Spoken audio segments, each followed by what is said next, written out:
Panozzo, how's it going? All good. All good. Enjoyed listening to, following your exploits in Vegas. They were something, weren't they? Demetrius, what's going on?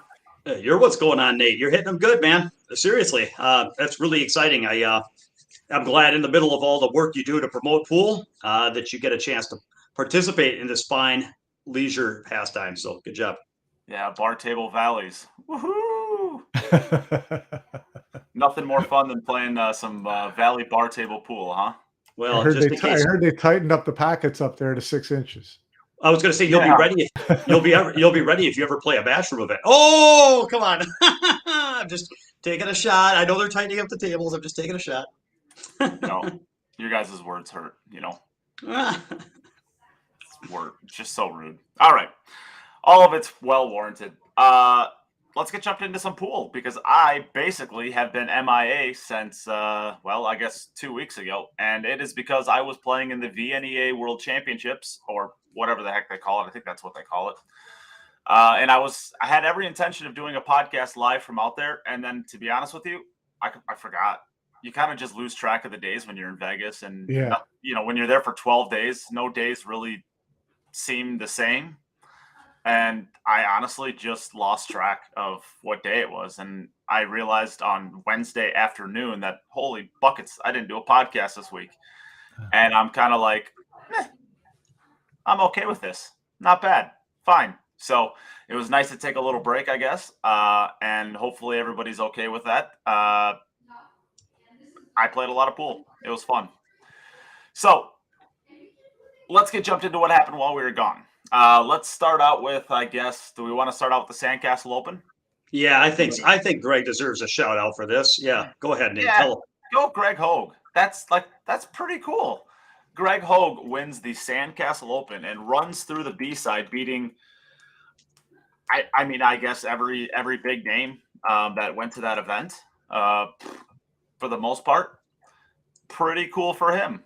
Where is the Sandcastle? I don't even know where that's located. Edison, New Jersey. New Jersey. Yep. Yeah. Wow. A little bit outside of New York. And then he beat Danny Olson in the final. Good event for Danny Olson. What was the format? Was it a big table? I would assume in New Jersey. Yeah. And was it 10 ball or 9 ball? It was 9 ball. It was actually a matchroom ranking event. Okay, that's right. So that's the one where Oscar took third. Okay. Yeah, Oscar got third.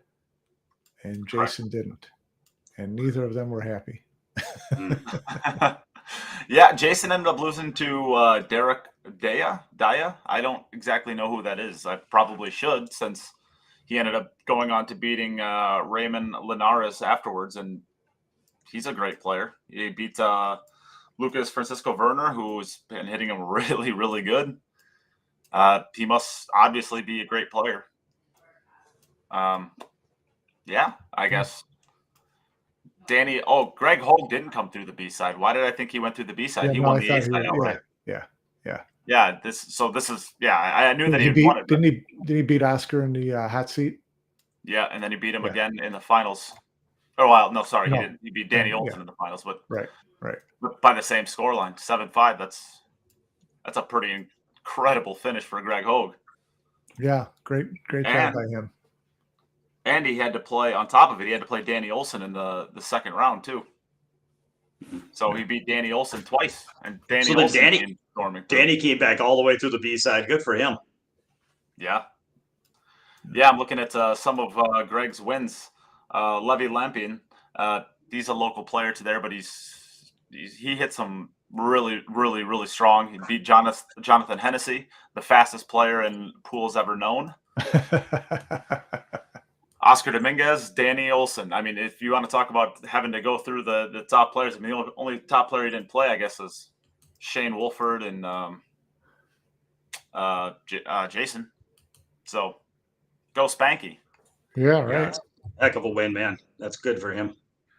And, well, I guess I don't want to, just not give him his credit and then move on to something that's surrounding it. But I guess that's kind of the takeaway, I think, from this event is we are now to the point where Oscar Dominguez kind of made a post afterwards and kind of said like, man, I hope I make the team because if not, this is, I'm basically bleeding money by going to all these events, taking third place, making $1,200, and then losing 800 on the trip. So I guess Panozzo. Well, actually, let's go with you, Demetrius, because this is kind of, well, I don't want to say that you're a money bleeder, but you've mentioned on the podcast that the events that you choose to partake in, you're not exactly favored to make money on them. So why don't you take it away what it's like to actually do this?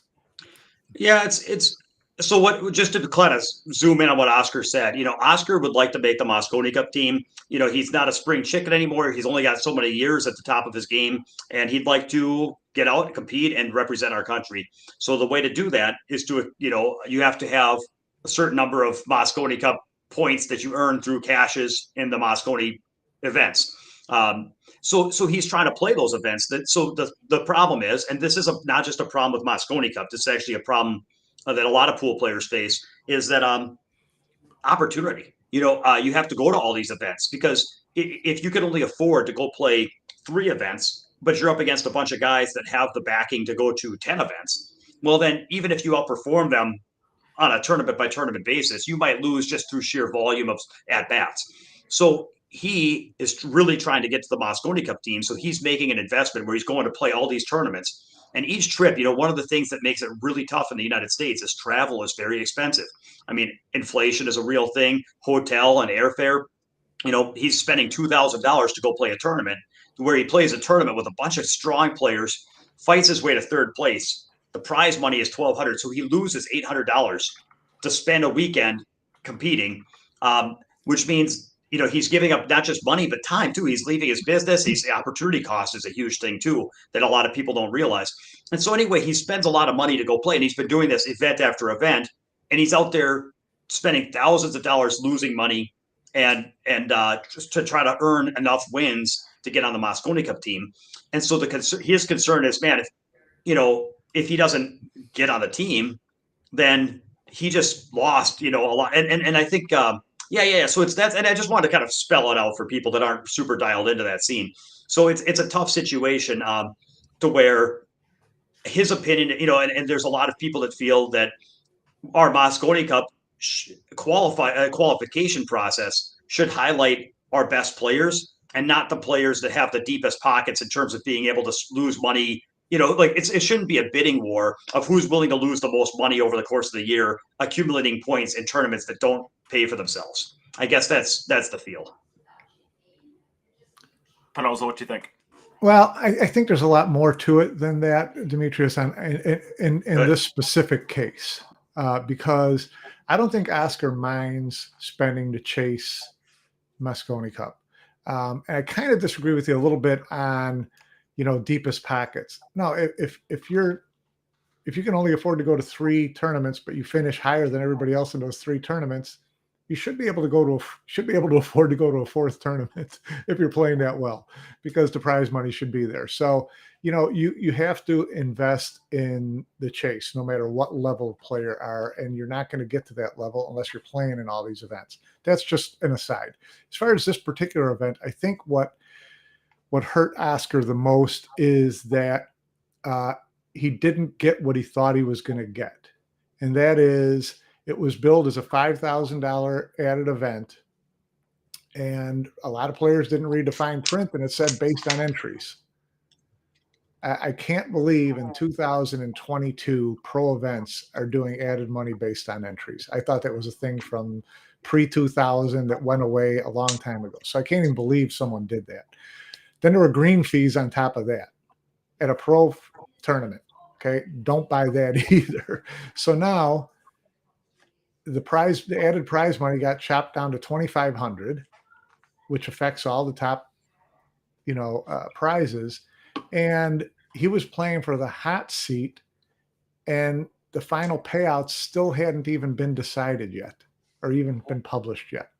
So there is no way in the world, and I agree with them 100%, that a Mosconi or a Matchroom ranking professional 9-ball tournament should have those kind of things happen to them, where you're cutting the added money, where you're adding a greens fee, where you're not telling people what they're going to make. So then in the end, he made $1,200 for third place, when in a normal tournament with $5,000 in, he might make 3,000, 2,000, 3,000, 2,500, something like that. Okay.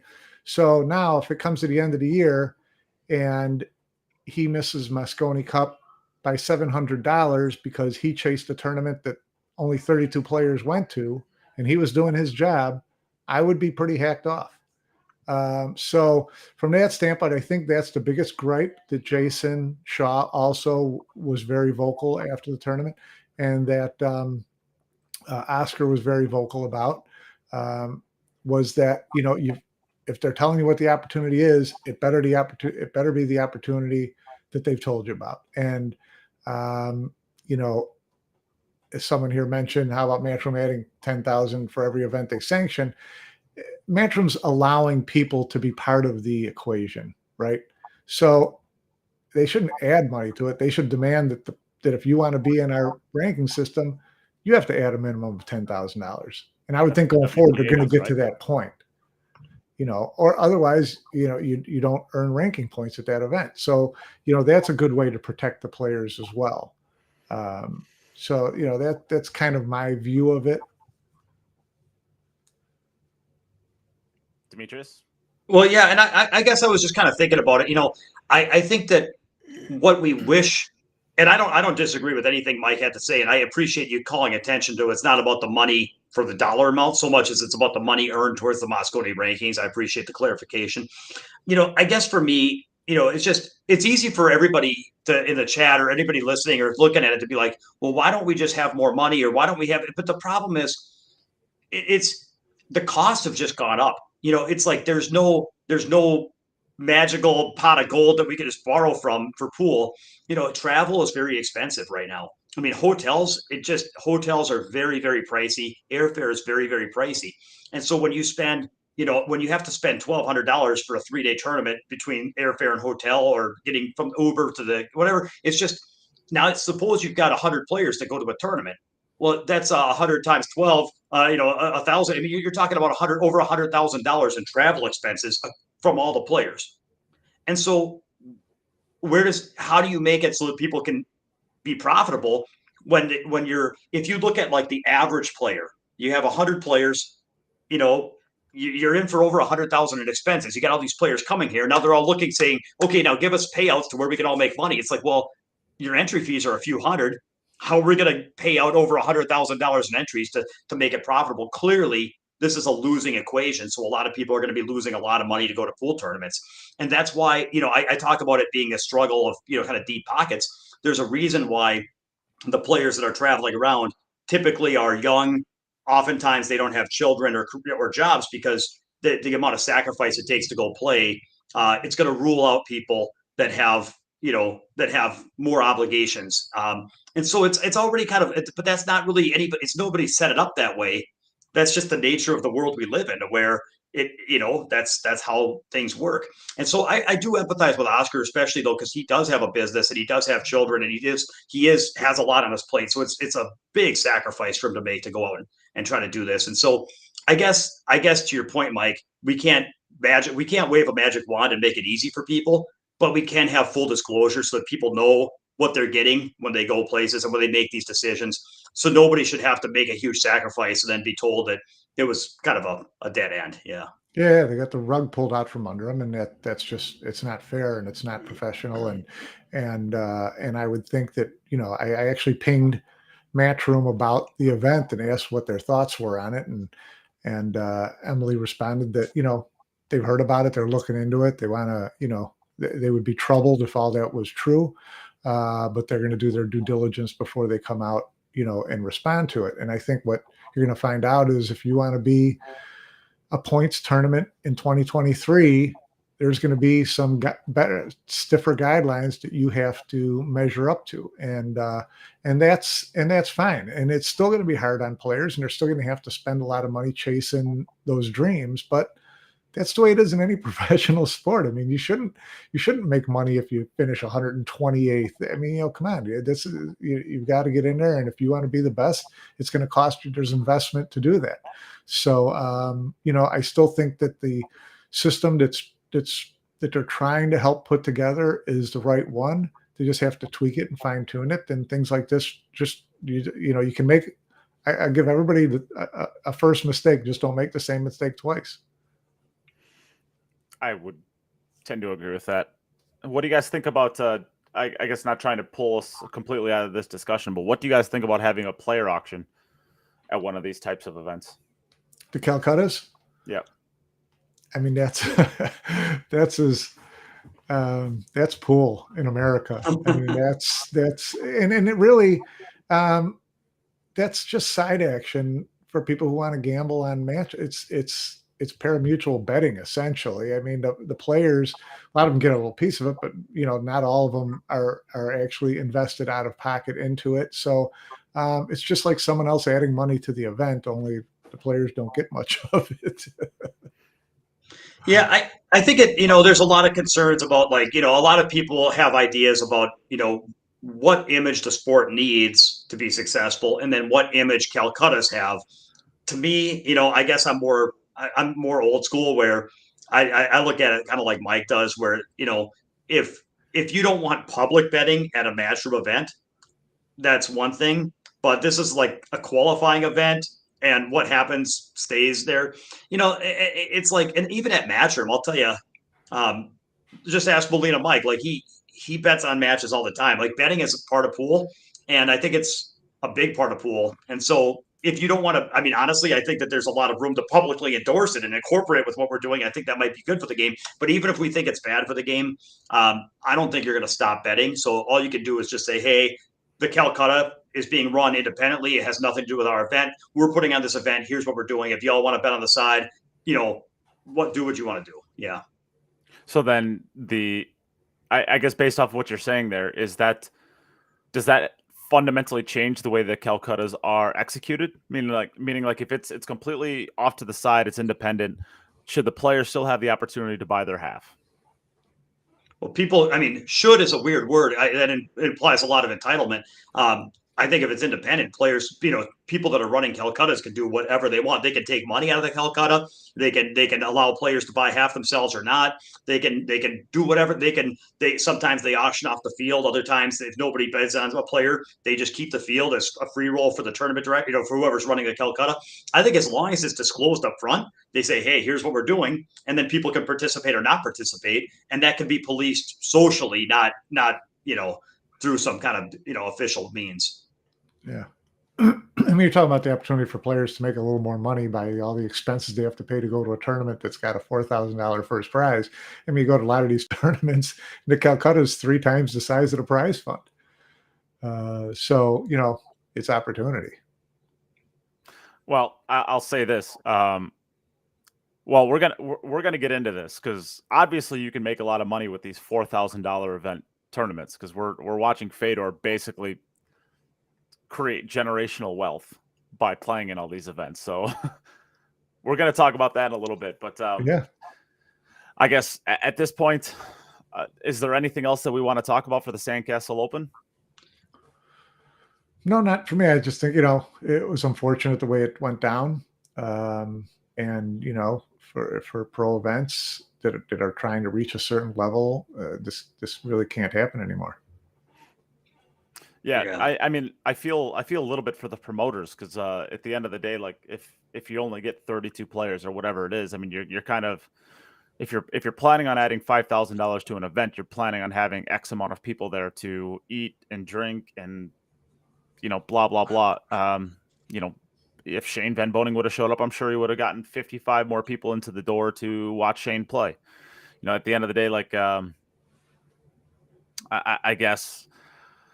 You gotta try to save some money if you can, but I think at the end of the day, I think if we got to get to the point where these are guaranteed added events, like this is what you're adding. You're not adding more. You're not adding less. This is what you're adding, and there is no wiggle room. I think that's 100%. 100%. I mean, yeah. Based on should be a thing of the past, or for really small regional tournaments. It's the only way it should have any impact. Yeah, I definitely do not disagree with that, Demetrius. Well, I'm sorry. Go ahead, Nate. I'm sorry. No, I was inviting you. Oh yeah, and I agree, and I think I'll think like Mike said, we'll learn from this, we'll grow from this. One thing I wanted to mention about a Calcutta, I think that there's a lot of really strong benefits By the way, Kyle mentioned taking money out of the Calcutta is questionable. I don't disagree. I prefer they don't, but I should say I prefer that they don't, especially if I'm bidding in it. But I think that so what I love about the Calcutta is it does a few things, three things that I can think of through the free market that solve our biggest problem, some of our biggest problems in pool. It helps players make more money. That's a good thing. Like we're trying to figure out ways to help players make more money. Well, the Calcutta can do that. The next thing is it creates engagement with the viewers. You know, when people buy players in the Calcutta, they are going to stick around the venue and watch those matches and, you know, spend more money and be more, you know, we're going to get more people in seats. So you're going to have more viewers and more engaged viewers. That's two good things. So, I mean, when you think about how do we pay players more, how do we get more people watching? Well, it's accomplishing those two things. The third thing that I really, really, really love about Calcuttas is that it's a form of absolute free market handicapping. So instead of having handicapping tournaments where we're going to say this guy's that and this guy's racing to this, and we're just going to try to kind of switch it all around, and then nobody ever likes it, at least, and I hardly ever play in these events because I can't stand it. But with the Calcutta, you get the best of both worlds. If you're a top player, you can fight your way into the prize money more often than if you're not in the top of the field. However, if you're in the middle of the pack or even, you know, lower part of the pack, well, you could buy a $10 or $20 lottery ticket, have a Greg Hogue run and have the tournament of your life and end up making a ton of money. And so the market handicap. So if you think that you're overrated, well, then don't buy half yourself. And if you think you're underrated, then buy yourself. And then it's an absolutely fair, it's like one of the most fair means of handicapping around because you make your own handicap. And then you have a chance. It's a way that lower in the pack players have a chance of making big payouts with a really big rate of return. I mean, when I went to Olathe with Josh, he sold in the 9-ball, the bar table 9-ball. He sold for like $20. He got in the Calcutta, he made like 800. It was awesome. You know, I'm like, I don't know why nobody bought him, but and the point is, it's like, so okay, so you get views, you get money to players, and it's a form of handicapping on the side where you don't have to handicap and compromise the integrity of the event to achieve some type of handicapping that helps players throughout the whole field. So it does so many good things. I think Calcuttas are good. Well, they can do a lot of bad things too. I mean, how many times have you seen somebody, you know, playing their buddy in the finals who, you know, you have them in the Calcutta and they don't at all in the Calcutta, and some weird things. You know, there's integrity issues there that you could also, you know, discuss too. We've all seen those horror stories, right? Yeah. So, but I'll tell you what. I'll tell you this. I don't know if I've played 100 tournaments with Calcuttas, but probably. And there's only been like once or twice that I've really. So, I mean, of course it's possible. However, if you look at, like, would you say that happens? You know, in my opinion, like, okay, I came from a corporate world. We always had this rule. If you ran into a problem with something, you know, like say a system didn't work the way it was supposed to, or somebody in another department let you down, there was always the 5% rule, which was if this happens more than 5% of the time, and we could point to 3, 4, 5 examples over the last week or two where this is broke down, then let's bring it to the other department and the head of the other department and say, hey, we've got, you know, some recurring issues cropping up with some of your team where they're not doing their job in this way. But if it's like one issue once where it's like, well, that guy dropped the ball that time, I want to complain about it. Our division, you know, we'd be like, no, we're not bringing that. We're not going to bring that up, because if it's not recurring and if it's less than 5% of the time, we call that a one-off, and we tell our guys to just get a grip and deal with it. And so I feel like with Calcuttas, anything funny that goes on, it's by far the exception, not the rule. I would put it as less than 5%, and I would say I've seen stuff in my life, but it's been like once or twice out of a 25-year pool career. I mean, do you think it's more than 5%, or do you think it's a one-off? No, I definitely don't think one-off, but you know, I think that it's kind of you get a certain crowd, right? A certain crowd will work on buying each other, right? So you get into these groups where, you know, you have 3 or 4 road dogs and you're all riding together and you're all blah, blah, blah. And what ends up happening is you get to the point where you get to the Calcutta, you get to the event, and whichever one they feel has the best value, they're going to basically like, this person goes on, right? And they're going to put all of their shells in that person. Now, whether they link up and they play deep in tournaments to where it really matters, you know, that's here or there. But I've seen it happen a lot with, you know, certain groups of people, especially at the WSPA, especially at the WSPA state event in Wisconsin. There's about 4 people that are all, you know, top Wisconsin players, and what they end up doing basically is once they get deep into a tournament, they have to play each other. They find out who has the most of themselves in the Calcutta, and then they They don't even play the match. They'll forfeit it. I've seen it happen so many times where they don't even play a match. They just forfeit out based off of who has the most in each into the Calcutta of each one. It becomes savers at that point. Well, you know, the whole idea with building a professional sport is you get it to a point where all this stuff goes away. Sure. And that's hopefully, if the players can get to the point where this is not impacting them, you know, you hold guns to their head and say they can't do it, and it goes away. So it's part and parcel with where we are as a sport right now, and it's not going to go away anytime soon. But you know, that's what you have all these little things along the way that you want to change. This will be one of them that's a little further down the road. Sure. Yeah, and I think that one of the funny parts too is that if you're Oscar Dominguez and you're playing for Mosconi Cup points, you're not going to dump a match to try to scoop money into Calcutta. You're there for the Mosconi Cup points. So I guess one of the issues with Calcuttas is if the benefits of winning the tournament are so trivial in terms of prize money and prestige that people are like, yeah, I don't care. I mean, this is just some local Wisconsin, blah blah blah. You know, whatever. I'll dump that to make an extra $300.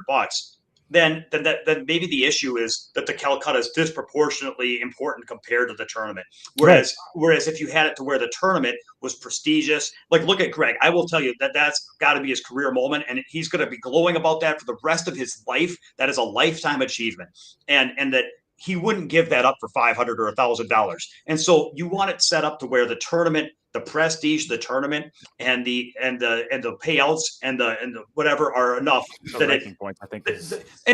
But I mean, not every event the country can have Mosconi ranking points, and not everyone cares. But like the prestige of the win has to be greater than the Calcutta. Otherwise, you create opportunity for that stuff. Yeah. Sure. Yep.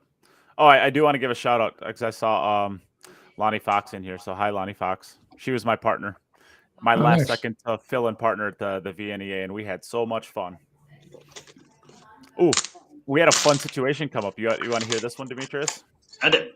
I'll try to make it quick because it's kind of an abstract idea. So basically, we're playing the team that ended up winning the event, and so basically they break the balls in scratch, and the table's wide open for solids, but not for stripes. Stripes are a little bit tough. So I have to shoot with ball in hand from the kitchen, my first shot. And there's a 3 and a 9 ball that are kind of tied up together. And it doesn't really look like the 3 will go, but the 9 ball will. So what that ends up happening is I eye up a bunch of times whether or not this 3 ball is going to go. I decide that it won't. Or at least I decide it's not safe enough for me to shoot the shot. But I've been eyeing it up for like the last, I don't know, 20, 30 seconds, 40 seconds, whatever it is. And I end up shooting the shot, which is the 9 ball into the side pocket. But in making that, I also made the 3 ball. There is no coaching in this event. So I can't even tell her. I can't even tell her if we have stripes or solids or it's a foul. Oh, she thought she pocketed the 3 at her wrist. She thought you guys were solids? Yeah, so because I can't tell her, she has to guess as to whether or not we're stripes or solids. How weird of a situation is that? I've been playing this game for like 25 years. She's been playing the game for 7 years because she's way younger than me. And we have never had that happen between the two of us. That's funny. I've never even heard of it. So she ended up guessing wrong, and we ended up fouling, getting ran out on. Okay, so you know what? This just reminds me. I got a one-liner. I was playing a Scotch doubles tournament with Josh one time, and we were winning this match. And we were having fun with our opponents. So we were having a good time. So this was not out of line what I did. But we were on the hill. We were probably up like 5-1 in a race to 6, and the 8 ball was right on the spot. Or maybe it was where you rack it. It was somewhere. I thought it was about on the spot. And Josh, when he played shape for the 8 ball, he landed the cue ball. Like he kind of lost the cue ball, and it landed in the dead middle of the table, where it would be a little bit of an awkward cut on either side, going towards your cue ball is going towards the corner. And it was like you couldn't have placed it more on the 50-yard line. So anyway, but it's a bar table. I'm probably gonna make the shot, so it's fine. So anyway, I got up there. I kind of looked at Josh, and I got up. And I walked around and started aiming the 8 in one corner with my cue stick, like a beginner, kind of aiming it in, kind of thinking. Then I went around and looked at it the other way, kind of went back and forth. I reached into my pocket, flipped the coin, called it in the left-hand pocket, and shot it in. It was kind of funny. So anyway, maybe she had to flip the old coin. Yeah, right. Yeah, who knows? I thought it was fun, and of course we're on the stream table for this too. So I would have totally cheated and got away with it, but I was on the stream table. You were on tape. But if there'd been a Calcutta, it would have been. If there'd been a Calcutta, you would have just gone with it. Yeah, exactly. Yeah. Call Well, it depends if we had our half, So That's No, right. I just thought that was a funny situation. It was a bummer because we were playing good too. But anyways, neither here nor there. All right, so let's move on. Do we want to talk about? Let's talk about Fedor now. I think this is like the most interesting thing in the world because basically the big knockout about pool is you can't make any money doing it. Now we're talking about one of the top.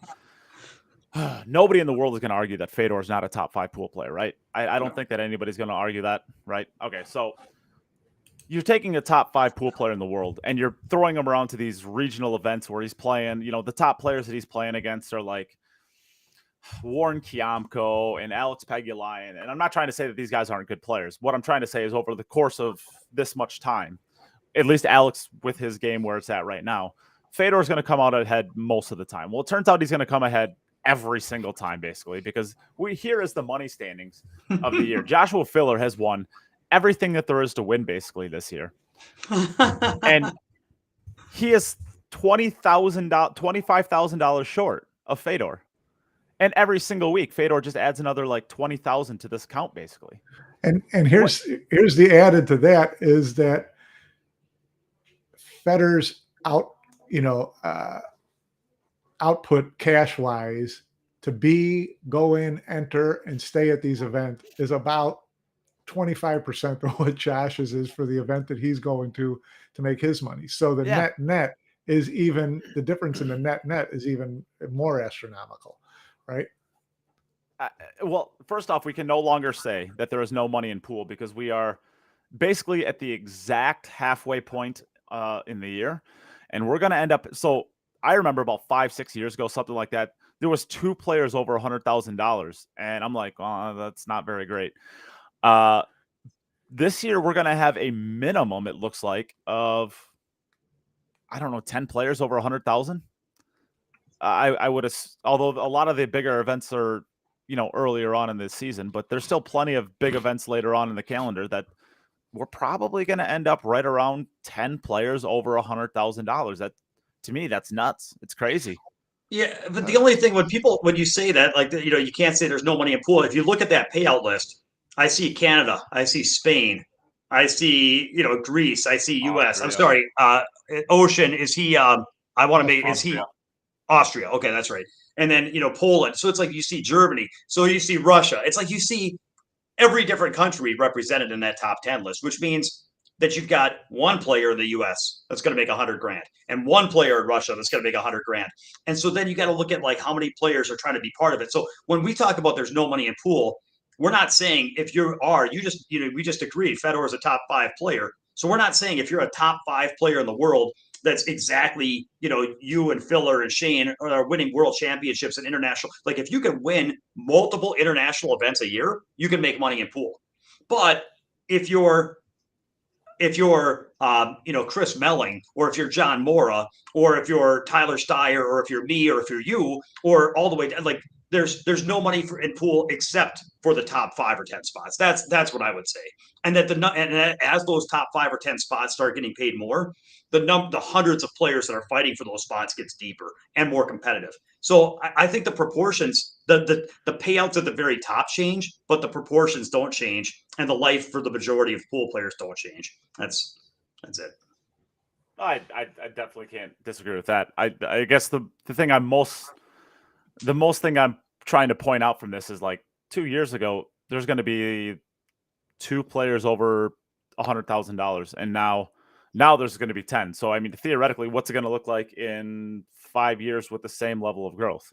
I'm more or less pointing out like I think that there's some serious growth that's happening in the last 5 years, and I mean that could be Predators, the addition of their tour, all of Matchroom adding, 2 more events with the UK Open, and well, actually really 3 more. 4 more if you want to count their acquisition of the US Open, but that's not really a new event. But the Premier League pool, which, I guess it doesn't really affect that many players. It's only there was, I don't know, like 25 players or something like that. Something like that, yeah. 21. Yeah. But another the European Open that they're gonna be adding, the UK Open. I mean, all of these are 300,000 ish prize purses.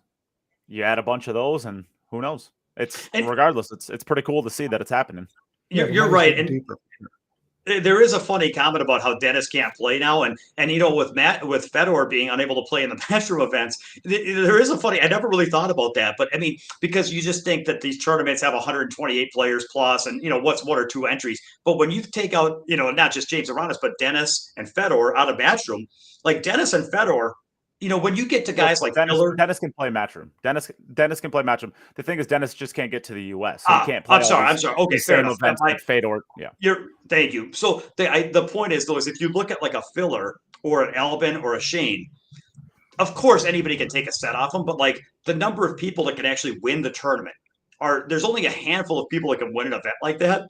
And so when you remove a couple of the guys that can win, it does kind of give all the other guys that can win a raise, because they're going to get their market share on the international events goes up. Meanwhile, you've got Fedor kind of dropping down into like the regional Calcutta events or whatever. It is kind of funny. So in a way, it's almost like if they were going to team up, like you're talking to the Calcutta, if Filler and Albin and Fedor got around and said, how are we going to make more money between the group of us, they'd be like, okay, we'll take the international events, you hit the regional events, we'll bring in more money for everybody this way. It almost worked out better for them.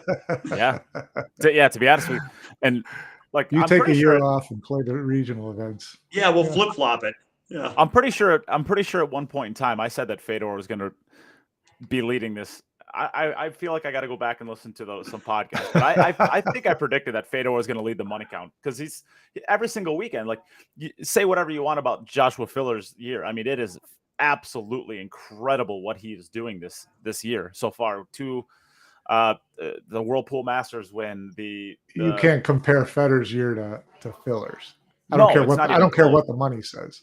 No, that's not what I'm saying. What I'm saying is, like, Filler's won almost everything, and it just shows that if you go to a tournament every single weekend and make $10,000 every single weekend, money wise, it doesn't matter how many of these big events. There's just not enough of them for Joshua to win to catch up and pass Fedor every weekend.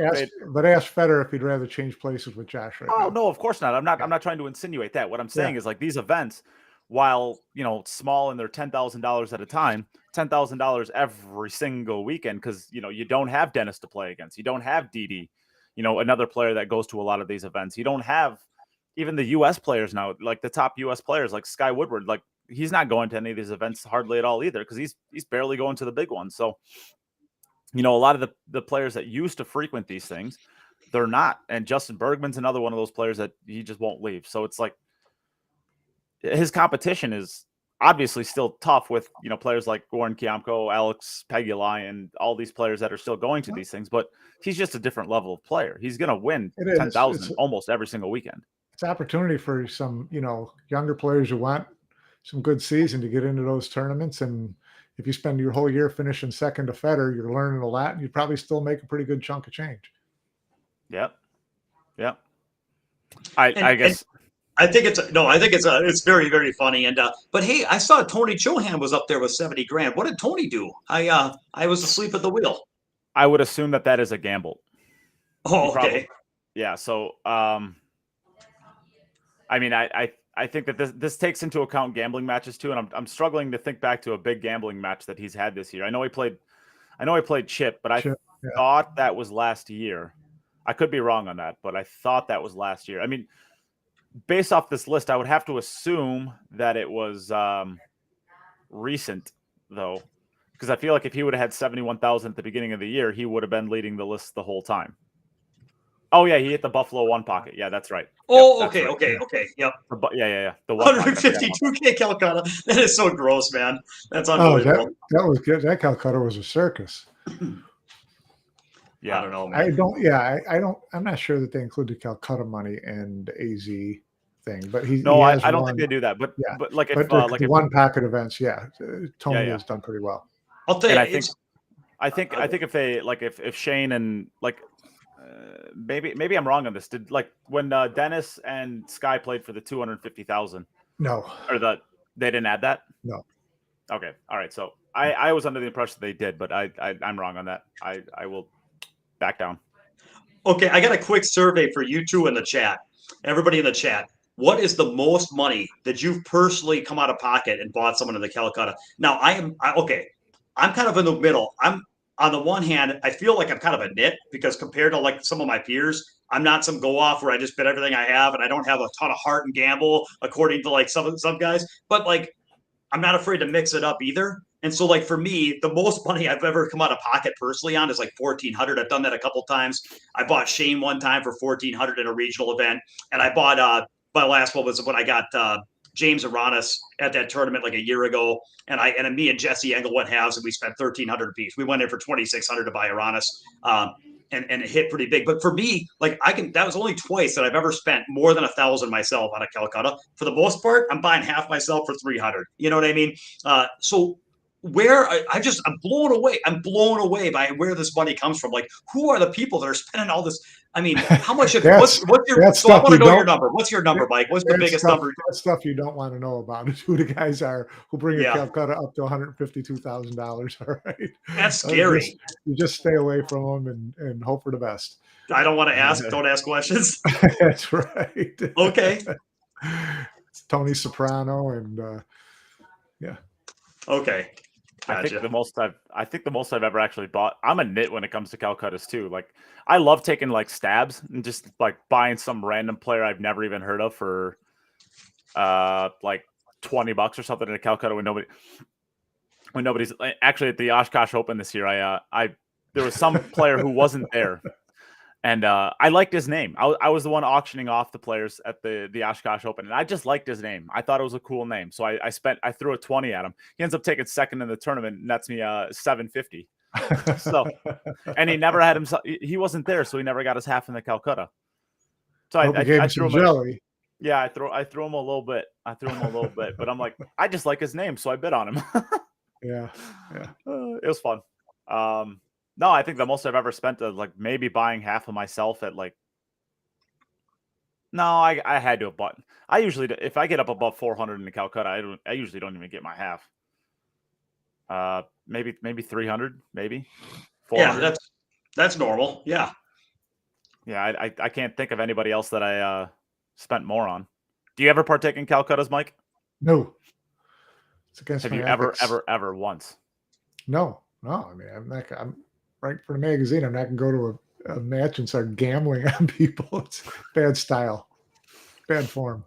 Does that mean I shouldn't be partaking either? I feel like I'm. Depends on how you treat your job. Wow. Ouch. It hurts in this general area. Just teasing. Yeah, so that's fun. Okay, so is there anything else we want to talk about on this list? Pull it back no, I think, like I said, though, I think Fedor, it's amazing. It's probably not surprising that he's crushed these regional events like this. And like I said, his net's got to be way up because his cost of entry is so small, and staying in these little places is so small. But I got to believe, you talk to him toward the end of the year, he's going to be one miserable son of a gun. And I still feel bad for him every day. I don't care how many tournaments he wins. It just can't be fun for him. Well, I think he could probably get away with blowing his nose with some of those $100 bills by the end of the year. So that's got to be at least a little bit. He may. Hopefully he's back playing by the end of the year, because I know that the WCBS is having a meeting at the World Games, and I know that discussion is going to be about lifting the ban on the Russian and Belarusian players for the remainder of the year. So we'll see what comes out of that. I'd love to see him back in action. I know that's what he wants. Sure. Is there any other surprises that you guys, I guess, looking at this list, you think is interesting? No, I think it's pretty much, Gorst, Filler, Van Boning, and then, Shaw, it's first half of the year. I think it's pretty much what you'd expect. So, yeah. Yeah, I think, if there's any surprise not on this list, I guess my big surprise on this is it's like the first time ever that you don't see Dennis on this list, but I guess that's probably directly tied to the U.S. ban. And Jason is playing a lot, and he is right up there. I'm sorry. Yeah, Jason's number 5. Albin, I guess I would have expected. And it's early enough in the year, but I am, where's I guess Albin's big events were last year, huh? Yeah. Well, he won the Premier League pool. Yeah. But I think that only paid like 25,000. So Yeah. runner up at the World Championships. I'm actually kind of surprised it's as low as it is. Yeah, that just goes to show when you talk about the money at the top of pool, it's easy to look at the people that are hitting. But when you think about Albin, who's a player that, you and I are in agreement that he might be, if he's not the best 9-ball tournament player in the world, he's one of the top 2 or 3. I mean, it's him, Filler, and Fedor. I mean, really, it's top 5 for sure with Sean and Shane. So then it's like when you've got anybody that's like a top 5 in the world tournament player, that's below 50 grand. I guess it's the first half of the year. We'll see where it shakes out at the end of the year. Yeah, sure. And there's a lot of movement on this list, especially early in the year through one tournament. You finish in the top 4 in one of the big tournaments, and all of a sudden you go from 82nd to 6th. So as the year goes on and as the tournaments pile up, then we'll see where everybody really at. We'll see where and that's why players are. Where I came from, we always used a rolling average. I mean, I came from a sales background, and we never looked at like what you did, on the 5th of the month or where you're at in 2 months in the year. We'd always look at like a rolling average of what your last X number of months looked like, and then averaging it out so that you're always looking at a historic, anyway, it doesn't matter. It's fine. All right. What else we got, Nate? Well, bring it on. We can talk about the World Cup of Pool if you guys would like. That could be fun. By the time that we play or do another podcast, it will be underway with day 1. So I guess let's take a look at this. Here is the official draw for the tournament. Yeah, well, U.S. starting out against Canada is really tasty first round match. John Moore and Alex. Up to me first too. Yeah, that's a great opening match. Obviously, unfortunate for the local Brits that they're playing. Both A and B are playing each other in the first round. That was a cold roll. Yeah, luckily for them, their transportation's a lot easier than the rest of them. So yeah, true. One of them's going home early, but they're not going to have that huge investment that someone like South Africa will. Yeah, no, I think that bottom right-hand corner there. I mean, Poland against China and the U.S. against Canada. And the winner plays each other. That's a pretty tough way to get out of the gate. Yeah, and you throw Japan in there as well, and even Hungary. That could be a pretty brutal draw to get out to the semifinals. Yeah. Let's look at does anybody else have any, I guess, big jump outs that come off for you? No, not right out of the gate. Yeah, I think. If there's anything that I'm kind of interested in, the Chinese Taipei and Argentina, because if I'm not mistaken, the Argentina team made a pretty deep run 2 years ago, and then they weren't back last year. And I just remember the Argentina team, like they're basically billiard players, and so they're like really high off their cue, and they're shooting almost standing up. And I just remember it was such a weird thing to watch, but man, did they cue the ball good. And I think they ended up winning 2 matches before losing, if I'm not mistaken. Yeah, I think you're right. Yeah. So I think that could be a fun matchup that, you'd never expect an Argentina team to be able to do that. But they did it once, and I don't know. It's a pretty brutal draw with Chinese Taipei, but if you're going to want to have to play a team like that, you want to do it early on. So yeah, maybe there's an opportunity for a potential upset. Who knows? Who do you like as a favorite, and who do you like as a dark horse? Demetrius, you want to go first? I don't know the players on every one of these teams, like Great Britain A and Great Britain B. So I just don't know. I know that Efren came out of he's playing for the team Philippines, which I'm a huge Efren fan, but that's not necessarily the best chance. Efren can still play amazing pool, but tournament format, start and stop, weird table conditions for, I don't know. I just don't know that that's going to be, he might be a little patchy at times. So it'd be hard to go with the Philippines. I guess who's on Great Britain A and B? A is Jason Shaw and Elliot Sanderson. Great Britain B is Chris Melling and Imran Majid. Right. Imran Majid. Okay. Oh yeah. I was thinking about. Okay. Yeah, I don't know. Imran had a good run at the UK Open. The UK Open. He's the last Brit standing. Well. Yeah. And then who's Filler playing with for Germany? Torsten.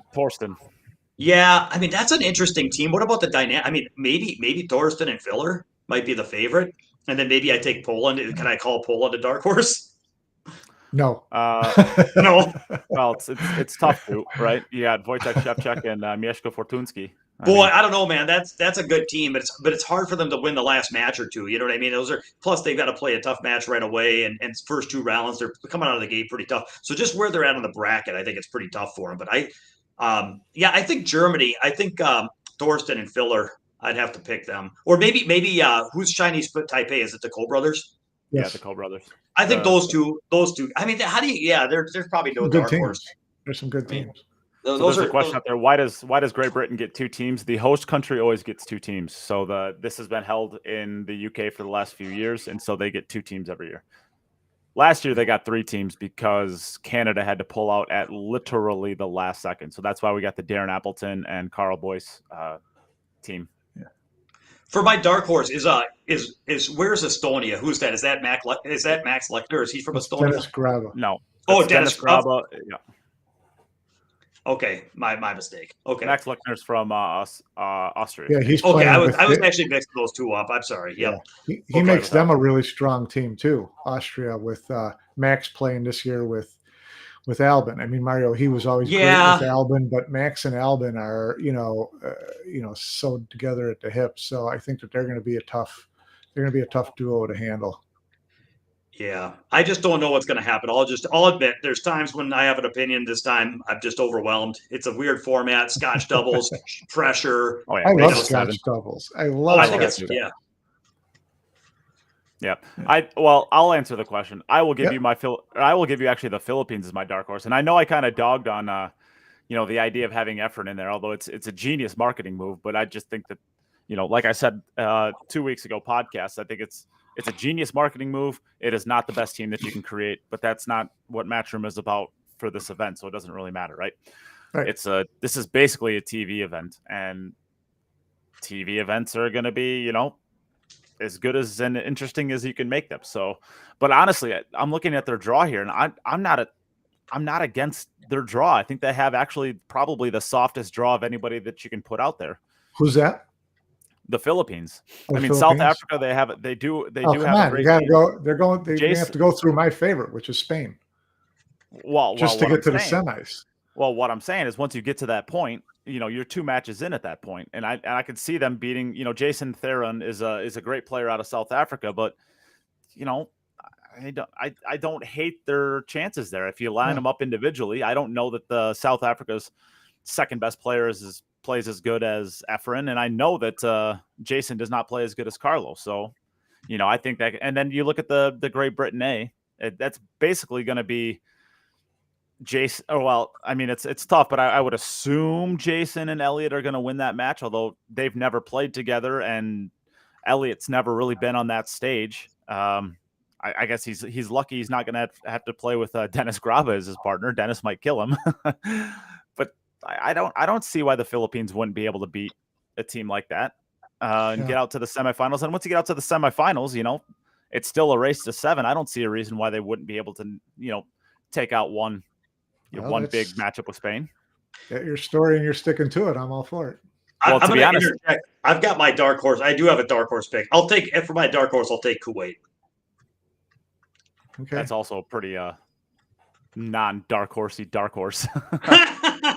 Well, are you surprised that Al-Youssef's not part of that team? I mean, I think he's the best playing Kuwaiti player in the past year. I was going to say, I think he's more deserving than Omar at this point. Yeah. I mean, Omar had a magical run last year from basically the Diamond Las Vegas Open all the way up until, I don't know, it's certainly the Michigan Open. And he hasn't really done all that much since, although he's still a great player. Of course, no one's going to question that. But I don't know. Still, I think it's a great team. Yeah. But to go back to your Spain point, like, I'm not saying that Spain is not obviously on paper maybe the strongest team. I don't. I think you can make a serious argument for Austria and Germany as well. But I mean, if you remove those two teams, I don't see any team on paper that's better than them. But they've had the same team for how many years now, and they haven't had a run in this. In fact, I But mean, I could be wrong here. Francisco's really hitting his stride now. Well, he is. I agree with that. But David Al-Qaeda was hitting his stride the last few years, right? Is David at that level that he was 2 years ago? I don't know. He came close at the UK Open. Yeah, yeah. He's playing exceptionally well. I watched a match at his ringside not all that long ago, and it was one of the most inspirational performances I've seen outside of Fedor. And he does pretty well traditionally in those short race matchroom, sure, single elimination gamble type of things, like whirlpool matches, things like that. He's played pretty well. So I would think, on paper, just based off recent performances, both finishing in the top 4 in the UK Open, Spain, would probably be the favorite on paper. Did you pick your dark horse, Nate? My dark horse is the Philippines. Okay. And my favorite would be, I think that the whole Max Lechner to the team instead of Mario He, that's a really interesting dynamic. It's just hard to really say that, but I think Austria on paper is the most talented. I think that they have the best team, but it's hard for me to want to pick them when it comes to, a favorite, because you've never seen Max and Albin play together. But I would have to go with Austria if I was going to pick a team. That's a good choice. Yeah. And that's what I'm going with. Mostly, in large part, I think Spain is equal to them talent-wise this year, right now, as we're talking. But I like Austria's. If I was looking at the weakest bracket for them to get to the final, or the semifinal, I like their chances. When I look at the rest of the other 7 teams in their part, their bracket, I like their chances the best. Man, I do not agree with that at all. I think Estonia makes a deep run every year, and then Kuwait, they're going to have to go through Kuwait. I think that's significantly tougher. We'll see. We should have our own Calcutta after the pod, guys. Yeah, right. That would be fun. I guess going into somebody asked about what do we think about the Team USA. I think the Team USA always is on paper right up there. I don't see Team USA as significantly weaker by any stretch of the imagination of Austria and Spain. I think they're a little bit below them, but they never. When you put Sky and Shane on the same team, they always underperform, I would say, their expectations. Well, I think that the Scotch reached the final a couple of years ago. Sure, but I think if you how many times have they played together now? About 6 times, something like that. I don't think so. I could be wrong, but I didn't think they played together in the World Cup that many times. Well, I know they played together. 3 or 4. I would say at least 4. I guess if I told you that they played together 5 times, let's say they played together 5 times, they got to the final once, and the other times they never won more than 1 match, do you think that would be a success or a failure based off of where they I would think that too. I think that team is certainly a top 3 team every single year. I think that when you look at 2 things. So if you look at just ability, the U.S., Sky and Shane as a team play as well as any team in here. There's there's really no question in my mind. When it comes to a couple things, which is just positive energy, determination, desire, and the ability to you're going to have these are going to be sudden death, short sets, lots of pressure, lots of do or die situations. And when it comes down to who's going to have the desire, who's going to have the positive energy and the ability to just snatch the things they need to do and make those little in-between, awkward spots go their way when they need it to. I think the U.S. will do that some of the time and may win some matches. But I just think match after match, there's other teams that might do that better. And I think Albin and Max is a great example. I think Filler and Thorsten is a great example. I just think that the 2, in this format, I don't know that it's going to be their strength. I'm not saying they can't win. I just don't think this format lends itself to the strength that those 2 have as a team. I don't hate it. And if Lonnie is right, then they've played together 3 times. And if they played together 3 times, and that's correct, and they got to the finals once, I would consider that a success. Yeah, I don't think they played 5 times. And I think I probably agree with her. I think it's only been about 3 times. It seems I don't know. It just seems like it's been more than that. But I don't know. I'll defer to your judgment on that one. But if it is 3, I think that's yeah. Go Lonnie. Okay, so I guess, is there anything else we want to discuss as far as the World Cup of Pool? Now I'm looking forward to it. This is like one of my favorite events.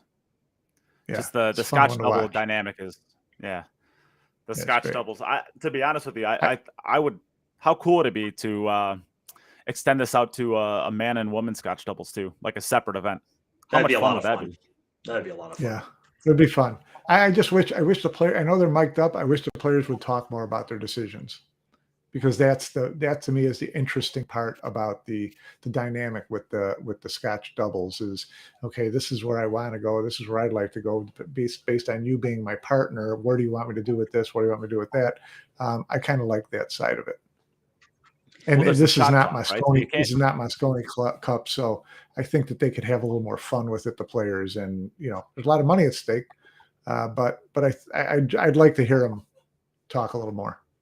I think to do that, you'd have to extend the shot clock. I feel like I don't think that how in depth of a conversation can you have in 30 seconds and still have? Well, I don't want to learn how to play. I don't want to learn how to play pool from it. They could make fun of each other for all I care too, or Rodney and Earl used to always say, "Look, I can't believe you left me this straight," or whatever, and have some fun with it. I'd like to see them get a little more, viewer value out of it. It's funny. I've played a ton of Scotch doubles with Josh, and the longer we've played Scotch doubles together, the less we've said to each other when we play. I'm sure. Now that might be because we just know we've done it so many times. We know, but I see there's an interesting dynamic. There's a lot of mistakes people make playing Scotch doubles. And you know what? I'm going to share them because there's a podcast and we've got people watching. So here's some of the mistakes that you can make playing Scotch doubles. First of all, you never apologize, and you never get angry with your opponent, with your partner, and you never apologize to your partner. You just assume your partner's going to make mistakes, and when you make mistakes, you're like, "Hey, man, I put you there. You're going to have to deal with it." Like, that's the first rule, and people don't always do. But then the other thing is, if your partner is struggling, you have to have unwavering belief that your job is not to try to compensate for them by going above and beyond what you can do and try to get them better on the ball. Or instead of playing for the corner, I'm going to go multiple rails and play them for the side, or I'm going to try to get them closer. And then you overdraw and stick them next to the ball where they're frozen to the ball because you're trying to get them closer. Or you were afraid that if you left them that shot, they might miss. So you miss your ball trying to get close. Like, what you have to do is you have to play your game, your job. You can't, if your partner's going to dog it, they're going to dog it. But what you have to do is you have to give them opportunities to dog it, because you can't dog it worrying about if they're going to dog it. So you have to just keep setting them up. And if they fail, then keep setting them up again. And you have to have belief that if you keep giving them opportunities, that they'll turn it around and that they'll come out of their funk, because that's what players do. They go through ups and downs. And then when you're going through a down, you can't apologize and you can't feel like, "Oh no, I'm going to let them down again." Hey, it's their job to give me opportunities. And if I miss a few, then I'll try again. And so these are the mindsets you have to have. And so it'll be interesting to see. I don't know how much these people have played Scotch doubles with each other, but it took me and Josh a while to get a really good groove where we could do all that stuff. And you just have to make the decision. I'm going to play it the way I want to play it. I'm going to play it to where I'd want to play from, and he's going to have to deal with it. And then that's the way it has to work. In other words, if you start making adjustments for your partner, the odds of making positive adjustments versus the odds of over adjusting to the point where it's destructive, you're better off making almost no adjustments, sticking with your game plan and being really, really patient with yourself and with your partner. And it'll be fun to see how that plays out. Yeah. Have you ever played with a left-handed player, and how did that affect how you played shots? Well, that's a great question. So I play with my students. I have a student come out every week, and during the course of the week, we'll usually play some Scotch doubles together because it's one of the best ways to take mental breaks and practice what we're working on. And then they get, one of the cool parts too, Mike, is a lot of the players that come out and train with me, when they're playing Scotch doubles with me, I can do a lot to keep them in line, give them shots they can make, recover a little bit if they start getting funny, and then they get the feeling of what it feels like. And then a lot of times I just call the shots, tell them where I want them to put me, knowing what their skill set is and how they can deliver. And with me leading through the racks and making half the shots, they get a chance to flow through racks in a way that they've shot that good, or they've never had the racks go so easily and naturally. So it's a great in a lot of ways what they learn from that and what they experience. But yeah, playing with left-handed players is definitely a massive challenge, and I've run into that because, it's amazing how many dead zones there are that I wouldn't think about, Right. So, yeah, I'm not saying I have that all solved. The biggest thing that I struggle with when I play, for anybody who's ever met me out there, and I actually got to meet some people, so I should give some shout outs here at the end here. But I'm a very tall person. I'm like 6'2", 6'2.5", and shots that there is no such thing as a bridge for me playing on a bar table. So I play my shots literally not even thinking that a bridge might be needed possibly. And when you do stuff like that, I did this to Lonnie in our first match. Like, Lonnie's not the tallest person in the world, and I like left her a really long shot. And I like, once you do it the first time, you're like, snap, boom. All right, now I need to be aware of this and where I'm going to leave my cue ball. But yeah, it's like I never even think about these things because I'm tall, and it's the left-handed thing definitely comes up. But like I feel like for me, what comes up a heck of a lot more than that is just shots that I have to leave them differently for, not being able to reach stuff, especially like length of the table over a ball type of things. Because I can still reach those, and they have to use a bridge at that point. Yeah, if you leave me length of the table over a ball, I told you I was pretty patient with my partner, but there's exceptions, Nate. There's exceptions. No, but one thing too that I think that if people don't play Scotch doubles, I think it's a great way to learn. There's a couple benefits that are really cool. Carl Boyes just made a video from the Josh Filler finish where Josh had kind of shot a long 7 ball and accepted a long 9 ball, and basically Carl made a video out of how he didn't try to do too much with a 7 ball and how he split the difficulty between the two shots instead of trying to like do too much with the 7 and miss it. And I think that when you play Scotch doubles, it really illustrates, a couple things. It really helps you manage the balance between how much am I taking on versus how much am I going to get my partner to take on. It kind of calls attention to those types of decisions in a way that you might not notice when you're playing on your own, and you can learn from that. And I also think that playing Scotch doubles, you get to learn from your partner.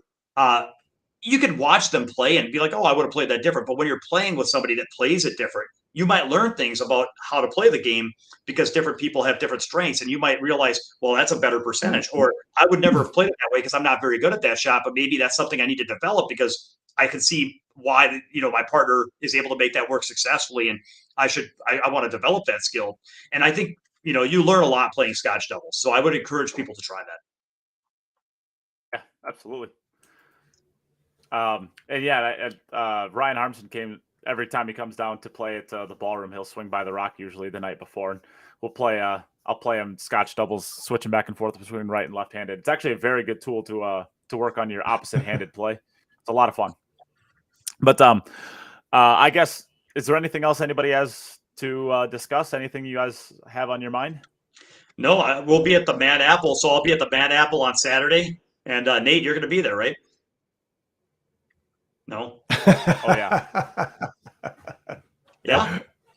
I guess. Yeah, I forgot about that tournament, but yeah. So I'll get to see it. That makes sense. What Mike Gaines said earlier about he was excited to play with us this week, and I'm like, what? Why am I playing with you? And I thought I was playing, like I agreed to play a team tournament with him or something. I guess I'm going to the Mad Apple to play. Sweet. All right, see you there. No, it's fun. So I appreciate them putting on events, and they got some good things going on at the old Mad Apple. So, yep, thank you. I have not played on a bar table. It would be probably years. So I have very, very, and it's a handicap tournament. So I'm expecting that what's going to happen is I'm going to show up. I'm going to be giving games on the wire to somebody that's beating me without a spot and just running out from everywhere. And I'll be spending some time on the rail. So that's what I'm expecting. But it's going to be fun. It's just going to be fun to go hit some balls. So. Yeah. Bring your drinking boots. We'll see. I'll have one beer. Once I get eliminated, I'll have a beer with you. Perfect. All right. So, yeah, I guess with that, we'll close it out. Yes, I plan on being there. So if anybody else is going to the Mad Apple, I plan on playing as well. I do want to give a couple shout outs to a couple of the people that I got to meet this past weekend at VNEA. So, huge shout out to Katie Dyson, who actually followed me around for a few matches and watched me and cheered me on, even though I was playing against Ben Francis and Joe Spence, which are her, I guess, Canadian, I don't know, people, and she still rooted me on. So yay, go Katie. And Jules, I got to meet Jules while I was out there too. That was fun. I didn't really get to spend much time talking to him. I just happened to brush past him while we were on our way to the pool, and he said hi. So that was fun. And I'm sure I'm forgetting a few people, but I'm sorry. I'll catch you. So many people to thank. Yeah, I only have 7. We only have 7 listeners, so I got to meet 2 of the 7. I think that's pretty good. Yeah, it's not bad. All right. Well, thanks everyone for tuning in. Shout out to little Chris. Thanks. We appreciate everyone tuning in. Thanks, Ryan. We'll catch you guys next time. Yeah, it's fine that you didn't say good luck to me, Ryan, but that's cool. All right, let's close out then. There was obviously a Calcutta. Okay. All right, take care, everyone, and see you.